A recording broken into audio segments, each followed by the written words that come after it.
తుపాకుల మోతలు, బాంబుల సప్పుళ్ళు, పోలీసుల కవాతులు, గాలి మోటార్ల రువ్వడి. అబ్బో, కర్రెగుట్టల మీద చిన్న లేదు. ఓరోకు అన్నలు, ఇంకోరోకు పోలీసోళ్ళు తుపాకులు భుజానేసుకొని తిరుగుతుర్రు. ఒకటి కాదు, రెండు కాదు, 17 రోజులకెంచి కర్రెగుట్టల మీద అన్నలకు పోలీస్ బలగాలకు నడుమ ఓ యుద్ధమే నడుస్తున్నది.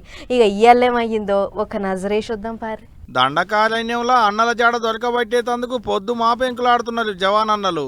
గాలిలో డ్రోన్లు తిరుగుతున్నాయి, హెలికాప్టర్లు గాలిలో గిరికలు కొడుతున్నాయి. అన్నల జాడ కానొస్తే చాలు అడవులకు జొరబడుతున్నారు జవాన్ అన్నలు. అగో గట్టబోయినందుకే ల్యాండ్ మైన్ల మీద కాలు పెట్టి 5 గ్రేహౌండ్స్ జవాన్లు పానాలు పోగొట్టుకున్నారు.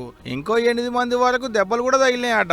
అందరినీ గాలి మోటార్లలో ఎక్కించి వరంగల్ ఉన్న ఎంజీఎం దవాఖానకి ఎసుకపోయారు అధికారులు. ములుగు జిల్లా వాజేడు మండలంలో ఉన్న లంకపల్లి, పెనుగోలు గుట్టల మీద వేలినాయట భూమిలో పాతిపెట్టిన బాంబులు.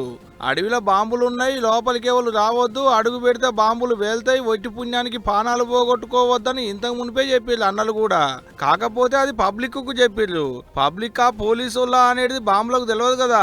అడుగు పెట్టంగానే బాంబులు వేలేటాళ్లకు ఇగో గిట్ల ఓ 5 వరకు పానాలు పోగొట్టుకున్నారు అన్నట్టు. ఇంకేముంది, అన్నలకు సూటి పెట్టి జవాన్లు తుపాకులు వేలుస్తుంటే అటుకెంచి అన్నలు కూడా కాల్సుడు సాల్ చేసిర్రు. వాళ్ళేమన్నా తక్కువనా, వాళ్ళతోన కూడా తుపాకులు ఉండనే ఉండే.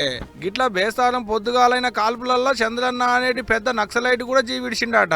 పెద్ద ముచ్చట ఏందంటే గా చంద్రన్న ఓ 45 ఏండ్ల సంది అన్నల పార్టీలనే ఉంటుండట. ఇప్పుడు ఓ దళానికి పెబ్బ కూడా నడమల్లా.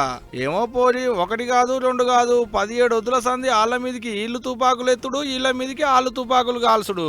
ఇలా లేకుండా ఒకరినొకరు గిట్ట కాల్చుడు. మొత్తం ఇటువంటి మిషన్ గన్నులే ఉన్నాయి వాళ్ళకాడ వీళ్ళకాడ. బుల్లెట్ తగిలితే ఇంకా పానం ఉంటదా పోకుంటే? ఏమో పోరి, వద్దంటే అన్నలింటలేరు, చర్చలు చేద్దామంటే సెంట్రల్ సర్కారు శవున పెడతలేరు. ఎన్నడాగుతుందో గీ కాల్చుకోడు ఏమో గాని కర్యగుట్టల చుట్టూన్న గూడాలలో ఉండేటి పబ్లిక్కే పానాలు అరిచేతులో పెట్టుకొని బతుకుతున్నారు అబ్బా.